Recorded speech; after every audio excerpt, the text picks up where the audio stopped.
Mas o que acontece quando o terror é real? Mas e você, tem coragem de encarar todas elas?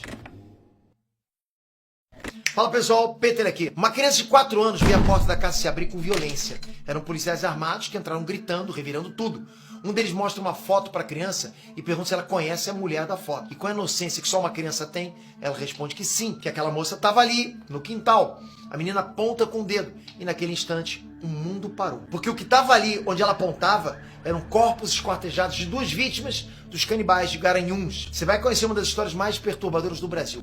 A história de uma menina que foi ao mesmo tempo vítima, sobrevivente e heroína.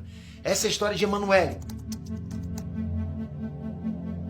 Para entender até onde o ser humano pode ir, a gente precisa encarar o que existe mais sombrio, a falta de limite para a maldade. Essa é a história dos canibais de Garanhuns, um trio que chocou o país em 2012 com assassinatos rituais, uma seita inventada por eles, golpes e canibalismo. Mas o que quase ninguém sabe é que no centro de tudo estava uma criança, uma menina que viveu o inferno de perto por anos e sobreviveu. A história começa na cidade de Olinda, no ano de 2008. Nessa época, uma adolescente de 17 anos andava pelas ruas com uma bebê nos braços. O nome dela era Jéssica Camila da Silva Pereira. Ela era rebelde, fugia das regras, não queria saber da escola. Mas, acima de tudo, ela era uma mãe. Jéssica tinha nos olhos o cansaço de quem já viveu demais, mesmo com pouca idade. E nos braços uma menina de 2 anos com um nome desconhecido. Mas aqui a gente já vai usar o nome que ela ia ter, ok? Emanuele. Por mais rebelde que a Jéssica fosse com a família, ela tinha algo inegociável na vida. A filha dela. Jéssica não se separava da bebê, mesmo que estivesse perambulando pela rua, pedindo esmolas, dormindo numa casa abandonada ou pedindo comida nas esquinas. As duas viviam na base de ajuda, né? E eram um tipo de pessoas invisíveis numa cidade turística. Talvez fosse melhor que ninguém reparasse nelas, mas alguém reparou. E foi aí que o destino das duas, uma mãe adolescente, uma criança de colo, foi selado para sempre.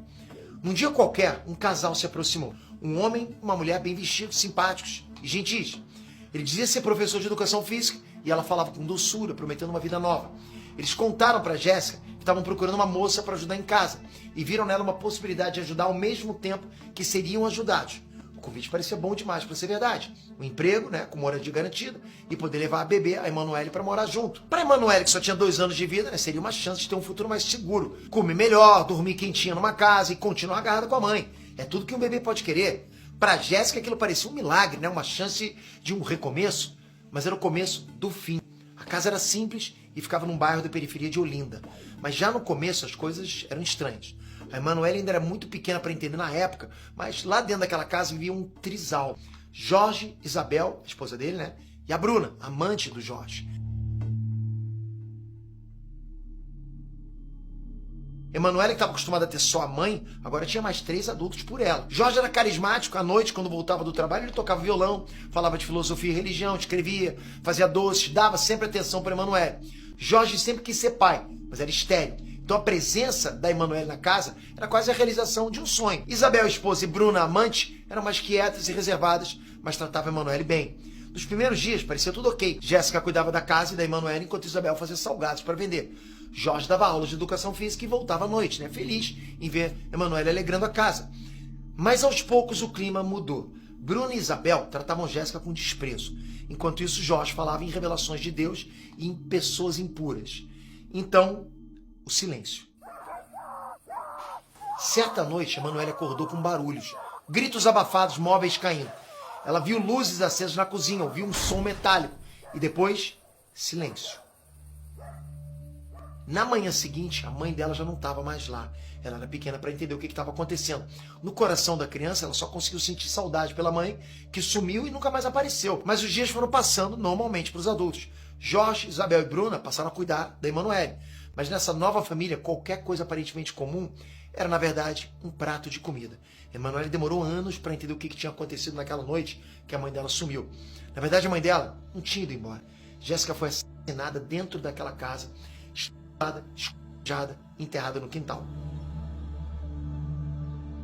Mas não foram todas as partes enterradas. Algumas partes do corpo dela foram cuidadosamente retiradas e viraram comida. Uma carne que foi servida, inclusive, para bebê, filha da vítima. Foi dado essa carne para a criança, Vitória, para ela comer?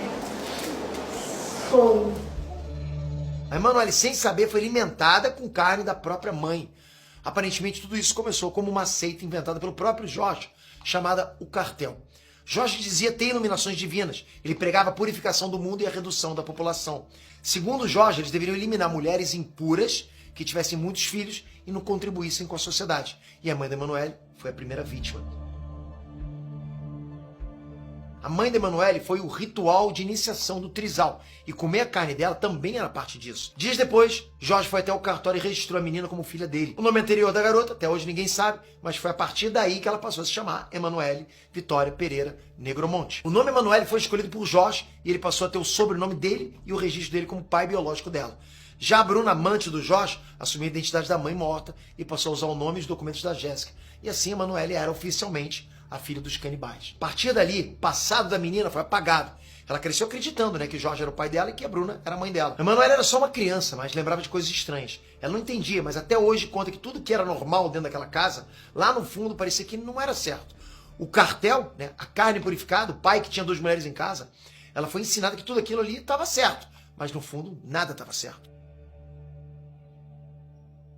Não demorou muito e eles trocaram de cidade. De Olinda, a família se mudou para Garanhuns. Cidade nova, casa nova, tudo novo, mas nada parecia realmente diferente. A família seguia a vida normalmente. Jorge dava aulas, Isabel vendia salgados pela cidade e Bruno cuidava da menina e da casa. Para todo mundo eles eram uma família comum, mas por trás da porta era um inferno.